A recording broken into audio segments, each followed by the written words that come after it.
के बाद आपका स्वागत है। देश बंदी में घर वापसी को लेकर आज चर्चा हो रही है, क्योंकि ऐसी जो तादाद है ऐसे लोगों की वो लाखों में है। और ये लाखों लोग कैसे अपने घर पहुंचेंगे, क्योंकि अपने घरों से हजारों किलोमीटर की दूरी पर ये बैठे हैं, कामकाज के सिलसिले में आए थे। बंगाल, बिहार, उड़ीसा, यूपी, राजस्थान, हरियाणा, पंजाब, वो ऐसे तमाम प्रदेश हैं जहां कामकाज के लिए लोग जो है अपने प्रदेशों से आते हैं और उसके बाद वो तभी निकलते हैं अपने घरों के लिए जब कोई त्योहार होता है या फिर कोई स्पेशल ओकेजन होता है। अब ऐसे लोगों के घर पहुंचने का संकट खड़ा हो गया है। हालांकि हरियाणा प्रदेश की हम बात लगातार कर रहे हैं फिलहाल, तो हरियाणा से जितनी भी अपडेट्स हमने ली हैं वो ये हैं। हमारे संवाददाताओं का ये कहना है कि सरकार की तरफ से पूरे इंतजाम किए गए हैं हरियाणा के लोगों को अपने प्रदेश में लाने के, और दूसरे प्रदेशों के लोगों को उनके प्रदेशों में भेजने के लिए बसों को सैनिटाइज करके भेजा जा रहा है। अब थोड़ी पंजाब की बात कर लेते हैं, टोनी शर्मा से जानने की कोशिश करते हैं। टोनी, अगर मैं संगरूर की अकेले की बात करूं तो ऐसी कितनी संख्या में लोग हैं जो संगरूर से अपने गांव, अपने प्रदेश, अपने शहर लौटना चाहते हैं, या फिर जो लोग लौट चुके हैं उनको लेकर इंतजाम कैसे हैं, और इसके अलावा फिलहाल संगरूर में कोरोना संक्रमण को लेकर स्थिति क्या है, ये सब जानेंगे आपसे। टोनी जी, अगर बात करें प्रवासी की, जो जम्मू कश्मीर के तकरीबन 120 प्रवासी थे यहाँ पे, जिसको कल उनके जम्मू कश्मीर में भेज दिया गया है। हमें उम्मीद है कि वो कल पहुंच गए होंगे, बिल्कुल आराम से पहुंच गए होंगे, क्योंकि जो यहाँ के हमारे डिप्टी कमिश्नर हैं श्री घनश्याम थोरी जी, उनकी ओर से पूरी मदद की जा रही है प्रवासियों की। उनको कहा गया है कि अगर कोई भी जरूरत हो तो आप हमारे साथ संपर्क करें, हम उनकी पूरी हेल्प करेंगे। और रही बात कोरोना की, टोटल अब तक 6 केस पॉजिटिव आ चुके हैं, जिसमें 3 ठीक हो चुके हैं, अपने घर जा चुके हैं और 3 रह गए हैं। ये 2 केस, जो एक केस आया था वो आया था हजूर साहब से, और 2 केस अमरगढ़ से पॉजिटिव आए हैं। उनको क्वारंटाइन किया जा चुका है, सिविल हॉस्पिटल में उनकी देखरेख की जा रही है डॉक्टरों की ओर से। जी शमशेर। टोनी, जो लोग अब संगरूर से या पंजाब से दूसरे राज्यों में भेजे जा रहे हैं उनके इंतजाम कैसे होते हैं? एक बस में अंदाजन कितने लोगों को बैठाया जाता है? सोशल डिस्टेंसिंग प्रॉपर होती है कि नहीं होती है? और सैनिटाइजेशन की प्रक्रिया से पूरे मानकों के लिहाज से प्रॉपर तरीके से काम होता है कि नहीं होता है?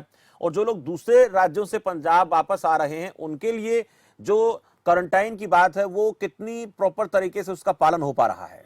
शमशेर से अगर बात करें, यहाँ से जो प्रवासी भेजे गए हैं तो उनको पूरा सोशल डिस्टेंस के हिसाब से रखा गया है। पहले बसों को सैनिटाइज किया जाता है, फिर उन प्रवासियों को सैनिटाइज किया जाता है, फिर बसों में बिठाया जाता है सोशल डिस्टेंस। तकरीबन 25 से 30 आदमी एक बस में बिठाए जाते हैं ताकि सोशल डिस्टेंस का भी ख्याल रखा जा सके। रही बात जो जिले के अंदर एंटर हो रहे हैं संगरूर से, पहले उनकी स्क्रीनिंग की जाती है, फिर उनके टेस्ट किए जाते हैं बॉर्डर पे, क्योंकि बॉर्डर सील किए जा चुके हैं।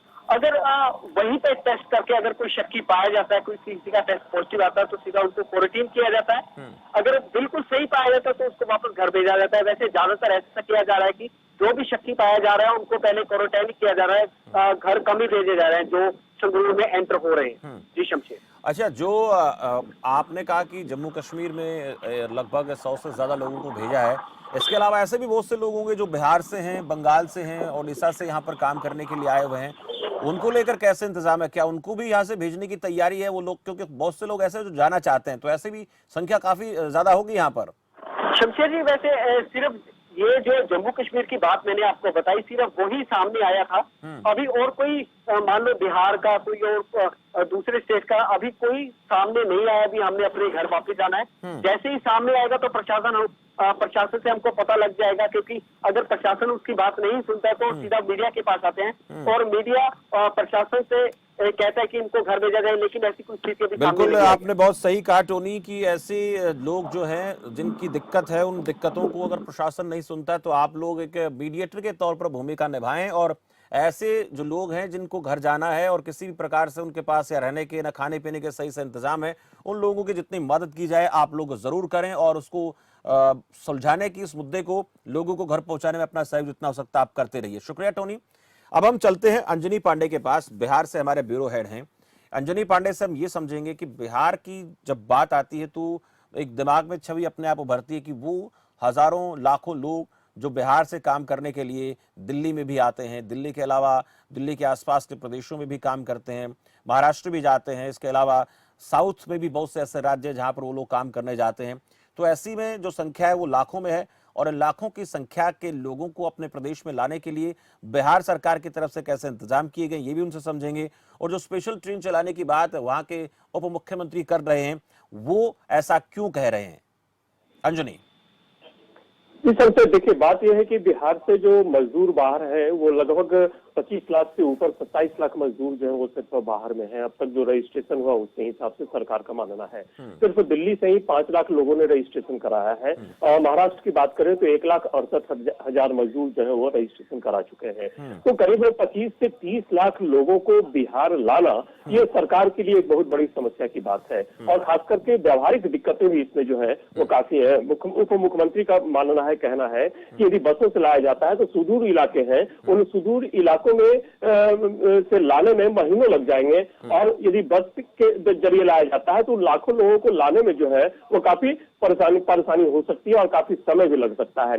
इसलिए उन्होंने स्पेशल ट्रेन चलाने की मांग की थी कि स्पेशल ट्रेन के जरिए नॉन स्टॉप ट्रेन होगा, जिसके जरिए उन प्रवासी मजदूरों को या प्रवासी जो छात्र हैं जो प्रदेश के बाहर छात्र रह रहे हैं उनको लाने की मंजूरी दी जाए और लाने में सुविधाजनक स्थिति जो है वो होगी। सबसे बड़ी बात है कि जो 25 से 30 लाख लोग जो बाहर फंसे हुए उनको ला करके यहाँ रखना, बीजेपी ने कहा है कि हम यदि आते भी हैं तो उनको ला करके हम पहले क्वारंटाइन में रखेंगे। उनको प्रत्येक जो प्रखंड है, प्रखंड स्तर पर उनके ब्लॉक लेवल पर तो पहुंचाया जाएगा और उसके बाद वहां पर उनकी स्क्रीनिंग की जाएगी। स्क्रीनिंग करने के बाद यदि वो स्वस्थ रहेंगे तभी उनको फिर आगे क्वारंटाइन में रखा जाए या होम क्वारंटाइन में रखा जाए, इसकी सलाह जो है वो दी जाएगी। तो ये 25 से 30 लाख लोगों को लाना और उनको क्वारंटाइन में रखना, उनको टेस्ट करना, ये सरकार के लिए काफी दुरूह की बात है, दुरूहजनक स्थिति होगी सरकार के लिए। जी वाकई में बहुत बड़ी समस्या हो सकती है अगर इतने सारे लोग, तमाम लोग अगर आ जाते हैं।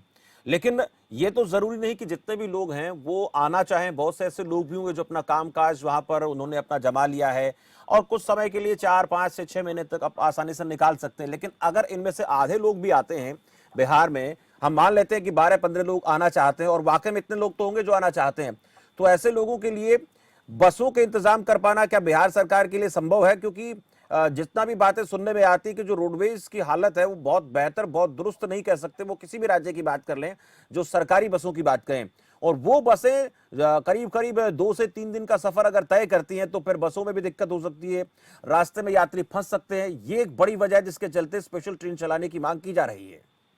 जी देखिए, निश्चित रूप से जो बसों की स्थिति है, परिवहन विभाग की स्थिति, वह स्थिति इस तरह से नहीं है कि 25 से 30 लाख या 20 लाख भी यदि लोग आना चाहते हैं तो उनको लाया जाए उन सुदूर इलाकों से। यदि राज्य के आसपास के इलाके के हैं तो उनको लाना आसान है, लेकिन हम महाराष्ट्र की बात करें, साउथ की बात करें, गुजरात की बात करें तो वहां से लाने में लोगों को काफी परेशानी उठानी पड़ सकती है। इसको लेकर के ही सरकार ने शुरुआती दौर में या शुरू में हाथ खड़े कर लिए थे कि बसों के जरिए जो है वो इतनी बड़ी संख्या में मजदूरों को या छात्रों को लाना संभव नहीं है। लेकिन इसके साथ ही साथ राजनीतिक जो है वह भी गर्मा गई इसके साथ ही, क्योंकि पहले से ही मांग की जा रही थी विपक्षी दलों द्वारा कि किसी तरह से जो बाहर फंसे हुए दूसरे राज्य जो है वो अपने प्रवासी मजदूरों को या जो बाहर फंसे हुए पर्यटक हैं या छात्र हैं उनको लाने में कोई परहेज नहीं कर रही है, तो फिर बिहार सरकार इससे पीछे क्यों हट रही है? तो मुख्यमंत्री ने स्पष्ट रूप से कहा था कि जो गाइडलाइन दिए गए हैं केंद्र सरकार के द्वारा लॉकडाउन का जो पालन करने की बात है, तो उस लॉकडाउन को पालन करते हुए ही सरकार जो है वह निर्णय ले चुकी है कि अभी बाहर के लोगों को नहीं लाना है। लेकिन जब पिछले दिनों मुख्यमंत्री के साथ प्रधानमंत्री की बात हुई थी उसमें मुख्यमंत्री ने यह मुद्दा उठाया था और तब फिर गाइडलाइन जो है उस गाइडलाइन में बदलाव किए गए और यह हुआ कि जो बाहर प्रवासी मजदूर है या प्रवासी जो छात्र है या बाहर जो छात्र जाकर के पढ़ रहे हैं या जो श्रद्धालु किसी धार्मिक स्थल में जाकर के फंस गए हैं या पर्यटक है तो उन्हें लाने की व्यवस्था की जाए और केंद्र सरकार ने इसमें छूट दी है। केंद्र सरकार ने स्पष्ट तौर पर यह कह दिया है कि ट्रेनों के जरिए नहीं, बस के जरिए ही जो है वह लाया जा सकता है। निजी गाड़ी करके भी लोग जो है वह नहीं आ सकते, बसों के जरिए ही स्थिति को देखते हुए और सभी लोगों को राज्यों से कुछ सहयोग की बातें आ रही क्या? दूसरे राज्यों की बात करें अंजनी पांडे, जहां से लोगों को लेकर आना है, तो क्या वो लोग इस बात के लिए तैयार हैं कि कुछ लोग वो अपनी तरफ से मदद कर दें, बिहार बॉर्डर तक छोड़कर चले जाएं, बाकी बिहार का जो प्रशासन है वो उसको अपनी तरफ से फिर हैंडल कर ले? ऐसी भी बातें हैं? सरकार ने नोडल अधिकारियों को नियुक्त कर दिया है। 19 नोडल अधिकारी हैं जिसमें कि वरिष्ठ IAS और IPS अधिकारी हैं। उन लोगों को आपदा विभाग और जो संबंधित राज्य है उन संबंधित राज्यों के अधिकारियों से यह विमर्श करने के लिए कहा गया है कि किस तरह से इन मजदूरों को या फिर जो आना चाहते हैं बिहार में जो प्रवासी हैं वो किस तरीके से लाया जाए। तो जो नोडल अधिकारी है उन नोडल अधिकारियों को यह जिम्मेवारी दी गई है कि आप सामंजस्य सामंजस्यता स्थापित करें जो राज्य सरकार है उनके जरिए, और जो वहां के अधिकारी हैं, वहां का जो आपदा विभाग है, उस आपदा विभाग और बिहार के जो आपदा विभाग है उनके जरिए आप सामंजस्य स्थापित करके यह निर्णय ले कि किस तरीके से उनको जो बाहर फंसे हुए हैं दूसरे राज्यों में है उन राज्यों से लाया जाए। तो 19 नोडल अधिकारियों की नियुक्ति कर दी गई है, जिसमें बड़े वरिष्ठ और आईपीएस अधिकारी हैं, और उनकी यह जिम्मेवारी है कि किस तरीके से वह राज्यों के साथ सामंजस्य स्थापित करें, राज्यों के अधिकारियों के साथ बात करें, ताकि उनको जो विदेश में जो राज्य के बाहर फंसे हुए मजदूर हैं या जो छात्र हैं या जो पर्यटक हैं उनको किस तरीके से कैसे प्रदेश में लाया जाए, इसको लेकर के नोडल अधिकारियों की नियुक्ति कर दी गई है। कल ही सरकार ने इसके लिए अधिसूचना भी जारी कर दी है। उन्हें नोडल अधिकारियों के फोन नंबर भी दे दिए गए हैं बाकायदा कि जो संबंधित राज्य है उस संबंधित राज्य में जो फंसे हुए मजदूर है या जो छात्र हैं वे वहां पर उन अधिकारियों के साथ फोन पर संपर्क कर साध सकते हैं, और आने की व्यवस्था यदि की जाती है उस आने की व्यवस्था में वो सम्मिलित हो करके अपने प्रदेश जो है वह लाया जा सके, या वो उनके आने की जो इच्छा है उन इच्छाओं की उनकी पूर्ति की जा सके। चलिए, बहुत बहुत शुक्रिया इस तमाम जानकारी के लिए। बिहार से अंजनी पांडे हमारे ब्यूरो हेड तमाम जानकारी दे रहे थे कि बिहार सरकार के लिए एक बड़ी चुनौती खड़ी हो सकती है, क्योंकि 25 से 30 लाख की संख्या में लोग हैं जो काम के सिलसिले में अपने प्रदेश को छोड़कर दूसरे राज्यों में गए हैं, और अगर वहां से उनको लाया जाता है बसों के जरिए तो महीनों लग सकते हैं, और महीनों अगर लगते हैं आने में, क्योंकि बहुत सारी बसों की जरूरत पड़ेगी बड़ी संख्या में, और बसें इतनी बेहतर हालत में शायद किसी राज्य की हों कि वो 3 से 4 दिन 5 दिन का सफर तय करें, उसके बाद फिर वापस जाएं, फिर लोगों को लेकर आएं, तो बसें भी बहुत ज्यादा बेहतर स्थिति में नहीं है। इसलिए वो लोग मांग कर रहे हैं कि स्पेशल ट्रेन चलाई जाए। अब देखना होगा कि केंद्र सरकार इस मुद्दे पर क्या निर्णय लेती है। हम शिवानी लोहिया के पास चलते हैं गुरुग्राम में, क्योंकि गुरुग्राम में भी बहुत से ऐसे प्रवासी लोग हैं जो काम के सिलसिले में यहाँ पर आए हुए हैं और वो अपने घर जाना चाहते हैं।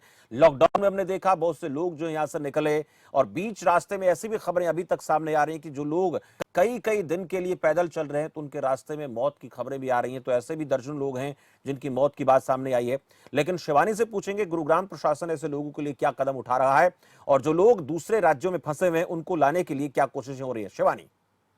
हाँ बिल्कुल शमशेर, जैसे कि आपको बता दूं कि सबसे पहले जो गुरुग्राम से जो इस तरह के लोग फंसे हुए थे उन सभी को भेज दिया गया है। गुरुग्राम और सोहना की बात करूं तो गुरुग्राम और सोहना से ऐसे लोगों को लगभग 2000 की संख्या में जो है बसों के द्वारा मध्य प्रदेश, बिहार और उत्तर प्रदेश में भेज दिया गया है। वहीं अगर बात करें पटौदी की, तो पटौदी में अभी भी ऐसे कई लोग हैं जो कि अभी वहाँ अपने प्रदेश में जाना चाहते हैं। कोई बिहार का है, कोई बंगाल का है, कोई मध्य प्रदेश का है, तो कोई उत्तर प्रदेश का है। तो लगातार इस तरीके के जो मुद्दे हैं वो उठते जा रहे हैं, क्योंकि पटौदी में अब जो प्रवासी मजदूर है और छात्र है, जो वहाँ पे पलायन करने वाले लोग हैं, वो भी रुके हुए हैं। वो लगातार सरकार से मांग कर रही हैं।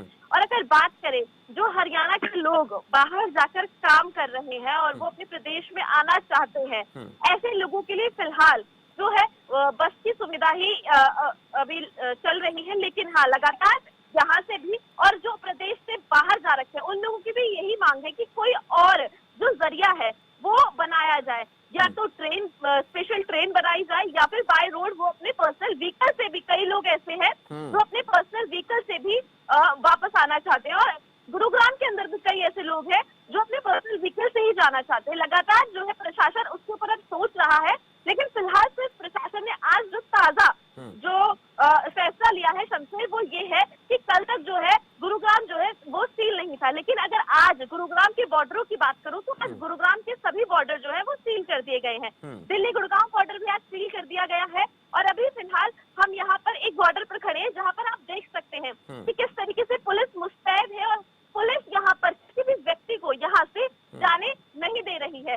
खास तौर पर उसका जो पास है वो चेक किया जा रहा है, जो गृह मंत्रालय द्वारा जो है पास दिया जा रहा है, जिनको अनुमति दी गई है। वहीं एम्बुलेंस, सब्जियां और दूध वाली जो इम्पोर्टेंट चीज है, फार्मेसी, एम्बुलेंस, इन सभी को ही फिलहाल जाने दिया जा रहा है। लगातार कोई भी गाड़ी आई है तो उसको वापस भेजा जा रहा है, और अगर वो बहस करते तो उनको समझाकर वापस भेज दिया जा रहा है।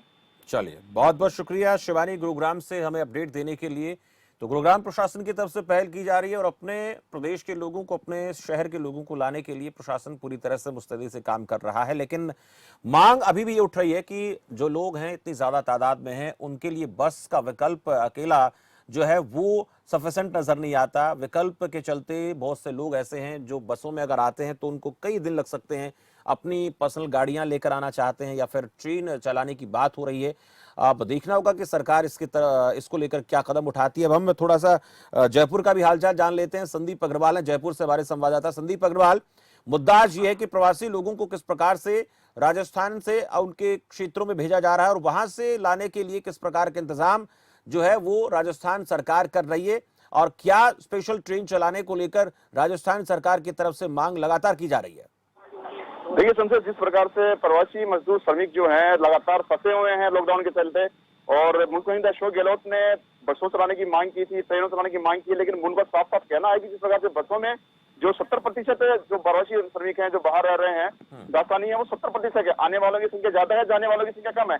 ऐसे में बसों का संचालन और बसों की जो सफिशियंटी है या फिर बसें जो सीमित है उनके साथ जो भेजे जाएंगे या लाए जाएंगे वो काबिल नहीं होंगे। ऐसे में उन्होंने ट्रेन चलाने की मांग की है। वहीं पे 7 राज्य जो है, बिहार, झारखंड, केरला और पंजाब सहित 7 राज्य ऐसे हैं जिन्होंने ये तर्क दिया है कि जब तक ट्रेनें नहीं चलाई जाएंगी तब तक प्रवासियों का आवागमन नहीं हो पाएगा। प्रवासी तो फंसे हुए हैं, एक दो राज्य से दूसरे राज्य में नहीं आ पाएंगे, अपने घर वापसी नहीं हो पाएंगे। ऐसे में गुरुवार को जो वीडियो कॉन्फ्रेंसिंग हुई है वो मुख्यमंत्री अशोक गहलोत ने सभी जिला कलेक्टर से, जिला अधिकारियों से वीडियो कॉन्फ्रेंसिंग के जरिए कहा दिया है, निर्देश दिए गए हैं कि जो भी एक रूट मैप तैयार करें अधिकारियों के साथ मिलकर क्वारंटाइन के लिए अच्छे से उनको धर्मशालाएं देखें या फिर स्थान देखें जहां पर उनसे सारी सुविधाएं हो क्वारंटाइन के लिए, और रूट मैप तैयार करके अधिकारी तालमेल बना के आगे की रणनीति बनाए। हमसे चलिए, शुक्रिया संदीप अग्रवाल इस तमाम जानकारी के लिए। संदीप अग्रवाल से हम बात कर रहे थे राजस्थान में लोगों को कैसे लाया जाए और राजस्थान के लोगों को उनके प्रदेशों में कैसे भेजा जाए। चर्चा लगातार जारी है, वक्त एक छोटे से ब्रेक का चला है।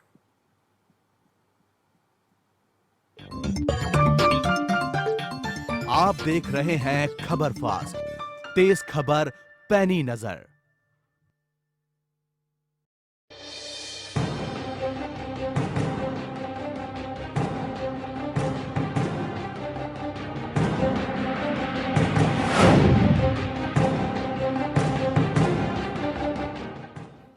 ब्रेक के बाद आपका स्वागत है। देश बंदी में घर वापसी आज हमारा टॉपिक है, मुद्दा है जिस पर हम चर्चा कर रहे हैं। और ऐसे लोगों की संख्या करोड़ों में है जो अपने गांव, अपने शहर, अपने प्रदेश वापस लौटना चाहते हैं। उसके लिए कैसे इंतजाम किए गए हैं और जब वो घर अपने लौटेंगे, वापस लौटेंगे, तो वहां पर कैसे उनके लिए व्यवस्थाएं की जा रही हैं। क्वारंटीन करने की बात हो रही है, इसके अलावा उनके स्वास्थ्य की जांच की बात हो रही है, और ये भी तमाम बातें निकलकर सामने आ रही है कि अगर कोई भी चूक होती है तो वो घातक हो सकती है उस गांव के लिए, शहर के लिए, प्रदेश के लिए। अगर कोरोना संक्रमित कोई व्यक्ति बाहर से आया हो और वो अपने गांव, घर, प्रदेश वापस लौट गया हो। चर्चा करेंगे, हमारे साथ डॉक्टर अंकित सिंघल हैं जो हमें बताएंगे कि ये कितनी बड़ी चुनौती है, क्योंकि हजारों की बात नहीं कर रहे हम, करोड़ों ऐसे लोग हैं जो अपने प्रदेश, अपने घर वापस लौटना चाहते हैं और बहुत से लोग लौट भी रहे हैं। डॉक्टर साहब नमस्कार। डॉक्टर साहब, बहुत बड़ी समस्या आने वाले दिनों में खड़ी हो सकती है, क्योंकि जैसे हम बिहार की बात करें तो हमारे बिहार के ब्यूरो से बात हो रही थी, कह रहे थे कि 25 लाख के आसपास लोग हैं जो बिहार से बाहर काम करते हैं, और अगर उनमें से आधे लोग भी आ जाते हैं तो उनकी जांच होना, टेस्टिंग होना, उनको क्वारंटीन करना, और इसके अलावा 15 से 20 दिन उनके खाने पीने का इंतजाम करना बहुत बड़ी समस्या हो सकती है। स्वास्थ्य के लिहाज से क्या दिक्कतें आ सकती हैं? हाँ जी सर, ये बहुत बड़ी चुनौती है सरकार के लिए, क्योंकि इतने लोगों के लिए अलग से सभी इंतजाम करना, एक प्रॉपर एरिया सेलेक्ट करना हर शहर में या एक ही शहर में काफी लोगों को रखना, ये बहुत बड़ी चुनौती है। स्वास्थ्य संबंधी तो क्या क्या बीमारी होती है, जैसे कि जो लोग साथ रहते हैं अगर वो जैसे कि मास्क पहनते हैं, सोशल डिस्टेंसिंग का पालन करते हैं, तो कुछ चांसेस हैं कि इन्फेक्शन डिसीज जितनी भी होती है, मतलब जो इतनी फैलने वाली बीमारी है, जैसे टीबी है जी, ये क्या कहते हैं, अभी जो कोविड चल रहा है, ये ना हो। लेकिन जब कोई बंदा, इतने सारे लोग एक जगह रहते हैं तो थोड़ा सा ये मुश्किल होता है कि आप उनको मास्क तो पहना सकते हैं, लेकिन सोशल डिस्टेंसिंग मेंटेन करना, उनको सिखाना, उन पर नजर रखना थोड़ा सा एक मुश्किल होता है। इसलिए उसके लिए कड़े नियम बनाने होंगे और उनका ध्यान रखना पड़ेगा। उनको proper time to time nutrition, time to time hand washing, कि आपको क्या क्या ध्यान रखना है कैंप में भी, वो सब सिखाना पड़ेगा। और ये एक चुनौती है जिसको पूरा करना ही पड़ेगा, जिसके बाद ही हम कोविड फ्री हो सकते हैं। और डॉक्टर अंकित, तो एक देखने में आया है कि जैसे महाराष्ट्र की बात हम करें और दिल्ली की बात करें, गुजरात, ये बहुत से ऐसे जगहें हैं जहां पर लोगों को रोजगार अच्छी खासी तादाद में मिल जाता है, लेकिन अभी इन्हीं इलाकों में सबसे ज़्यादा संक्रमण का खतरा बढ़ रहा है। अब ये लोग अगर अपने प्रदेश में, अपने गांव में, बिहार में जाते हैं, बंगाल में जाते हैं, यूपी में जाते हैं, तो फिर गलती से भी अगर 1 या 2 व्यक्ति छूट गया तो वो जो कोरोना की चेन को तोड़ने की हम बात कर रहे हैं वो नहीं टूटेगी, बल्कि और ज्यादा खतरा बढ़ जाएगा।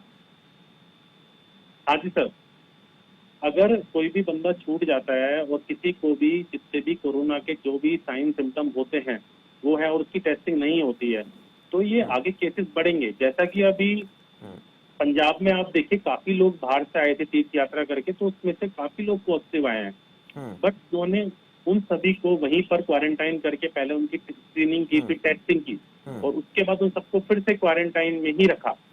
तो आपको कड़े मेजर्स लेने ही पड़ेंगे कि कोई भी बंदा छूट ना पाए। प्रॉपर सबकी स्क्रीनिंग करनी पड़ेगी।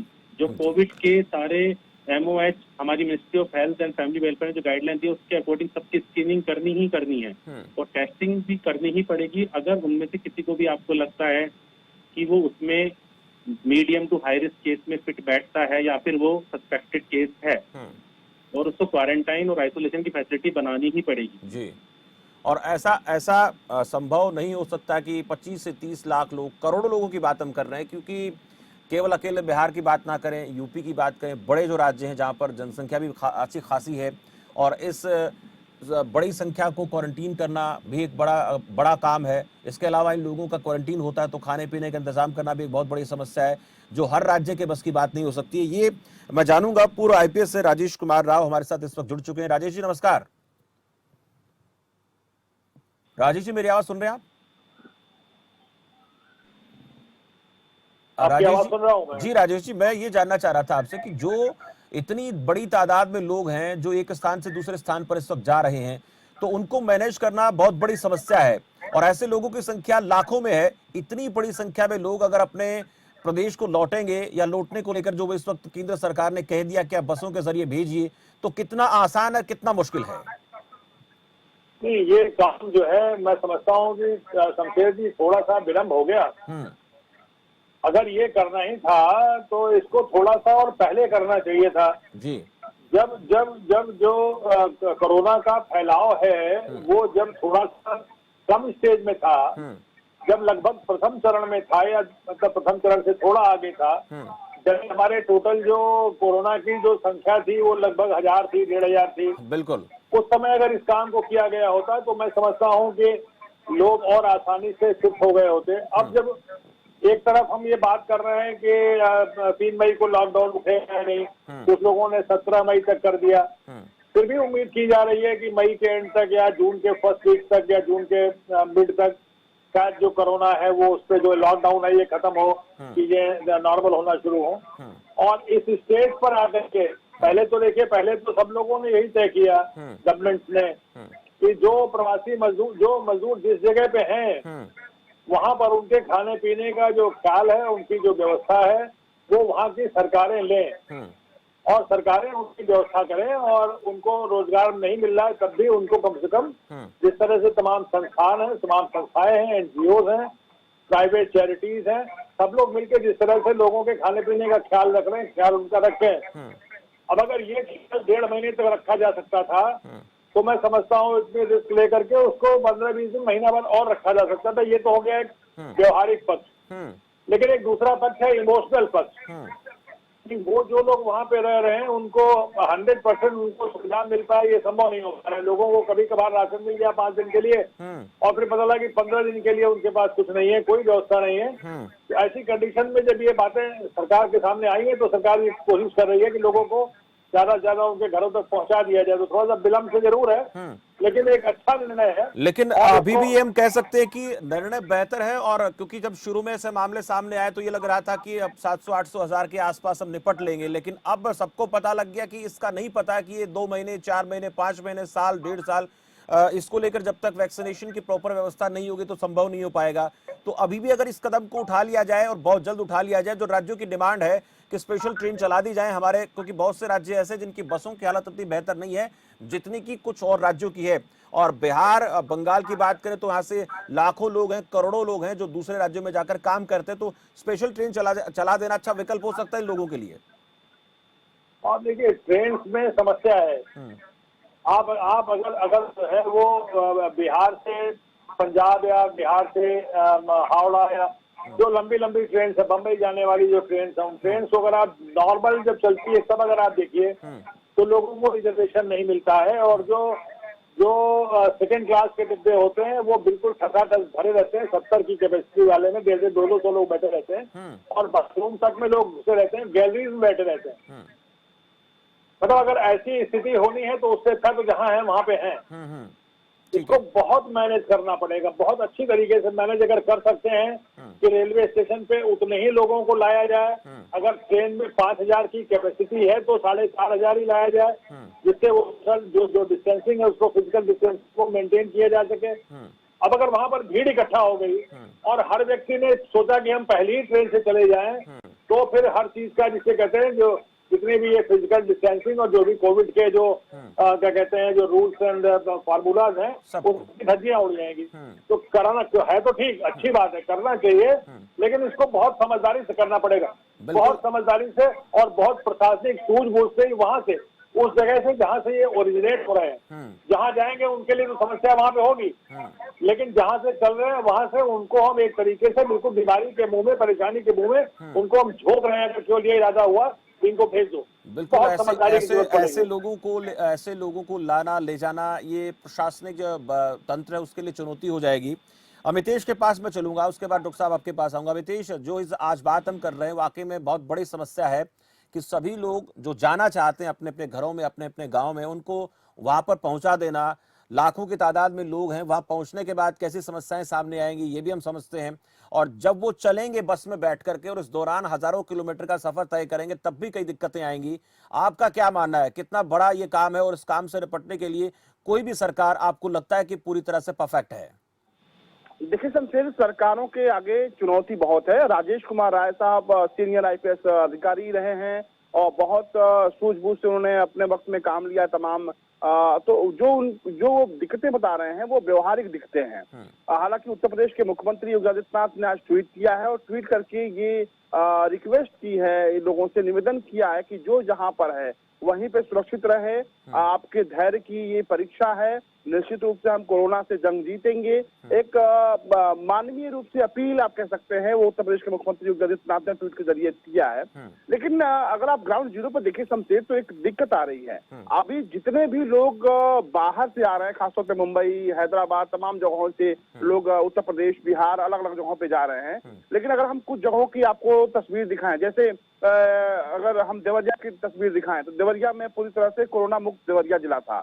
लेकिन बाहर से, मुंबई से आए के धारावी से एक शख्स पहुंचता है देवरिया और वहां पे उसको कोरोना पॉजिटिव उस पर पाया जाता है। उसके बाद से देवरिया भी अब संक्रमित सूची में हो गया है। वहां पर भी अब तमाम जो एहतियात बरते जा रहे हैं।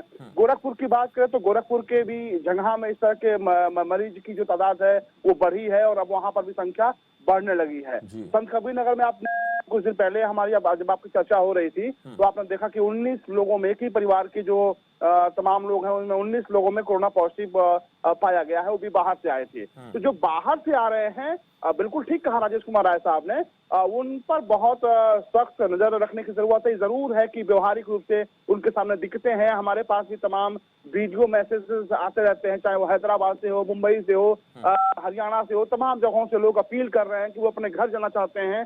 उनके उसके पीछे एक वजह, बड़ी वजह ये भी है शमशेर, कि उनके पास तमाम खाने पीने की जो दिक्कतें हैं वो बढ़ गई हैं। हर कोई ऐसे मुसीबत के वक्त में अपने परिवार के साथ रहना चाहता है, उनको देखना चाहता है, समझना चाहता है, लेकिन दिक्कत यह है कि वो परिवार से कोसों दूर है। तो दिक्कतें तो आ रही हैं, हर कोई अपने घर जाना चाहता है, लेकिन प्रशासन के सामने मुसीबत यह है कि जब ये लोग उन इलाकों से आ रहे हैं जहां पर कोरोना पॉजिटिव मरीजों की संख्या ज्यादा है।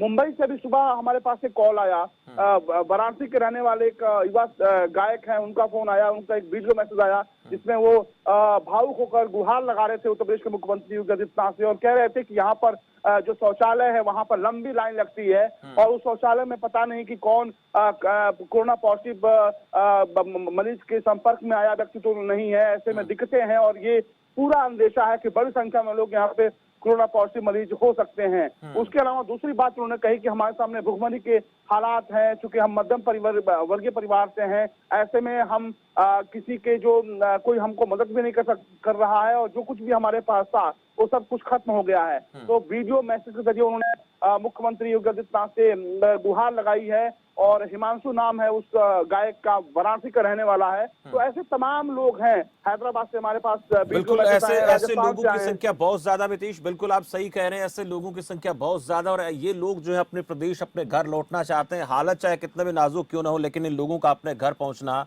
बहुत जरूरी है। डॉक्टर साहब, आपसे छोटा सा कमेंट मैं चाहूंगा, डॉक्टर अंकित, कि ये जो स्थिति है वाकई में गंभीर है और डॉक्टर जो डिपार्टमेंट हमारा है, स्वास्थ्य विभाग जो है, उसके लिए समस्या तो खड़ी होंगी, लेकिन ये भी जरूरी है कि जो लोग वहां से चलकर अपने प्रदेश वापस आ रहे हैं उन लोगों को बीच रास्ते में भी कहीं ना कहीं स्वास्थ्य जांच की जरूरत है। तो ऐसे लोगों के साथ कुछ डॉक्टर्स का भी होना बेहद जरूरी है। ये भी एक अहम कदम उठाया जाना चाहिए। हालांकि कुछ कोशिशें हैं, लेकिन वो कितने पर्याप्त है ये देखना बड़ा जरूरी है। हाँ जी सर, ये भी कर सकते हैं कि जो लोग जहाँ से आ रहे हैं उनको बीच बीच में एक डॉक्टर्स की टीम, जितने लोग हैं उसके हिसाब से टीम बनाई जाए जिसमें डॉक्टर, नर्सिंग, लैब टेक्नीशियन सब लोग हो, तो बीच में उनको चेकअप करते रहे, उनको देखते रहे। अगर किसी को कोई भी दिक्कत होती है तो उसको बीच में साथ ही साथ उसकी क्योर भी करते रहे, ट्रीट भी करते रहे जी। ये जो भी चुनौती है ये सभी के लिए है और ये एक ट्रांजिएंट फेज है, कुछ दिनों की ही बात है जी। ये धीरे धीरे ठीक हो जाएगी।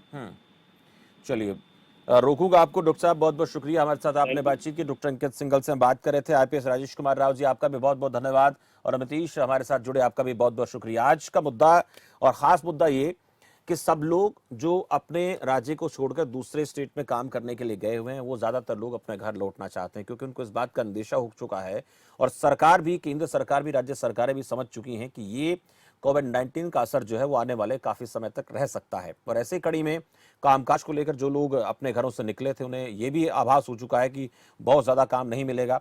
रोजगार को लेकर जो लोग अपने घरों को छोड़कर आए थे उनको अब आने वाले काफी समय तक रोजगार के लिए इंतजार करना पड़ेगा। ऐसे में खाने का संकट खड़ा होगा। और ये हम सभी जानते हैं कि जो व्यक्ति कहीं बाहर रहता है और अगर वो सकुशल अपने घर पहुंच जाए तो घर में चाहे जैसा मिले रूखा सूखा वो खा लेता है, जैसा उसको सोने को जगह मिले सो लेता है, लेकिन कम से कम अपने परिवार में तो होता है। वो उम्मीद लगाए बैठे हैं करोड़ों लोग जो अलग अलग राज्यों में फंसे हुए हैं और उनके वापस जाने के इंतजाम राज्य सरकारों पर केंद्र सरकार ने छोड़ दिए। बसें भेजकर ले आइए, लेकिन वो कितने कारगर होते हैं, क्योंकि हजारों लाखों तादाद में लोग आ रहे हैं। उनको बसों के जरिए अपने स्टेट में पहुंचना शायद आसान काम नहीं होगा। अब इसके लिए केंद्र सरकार की तरफ से अगला कोई कदम उठाया जाता है कि नहीं, ये बड़ा महत्वपूर्ण है। लेकिन इतना हम कह सकते हैं कि लाखों लोग अभी भी अलग अलग स्टेट में फंसे हुए हैं और उन्हें डर सता रहा है कि कब अपने घर पहुंचेंगे। फिलहाल इस खास चर्चा में इतना ही। मुझे दीजिए इजाजत और आप देखते रहिए खबर फास्ट। नमस्कार।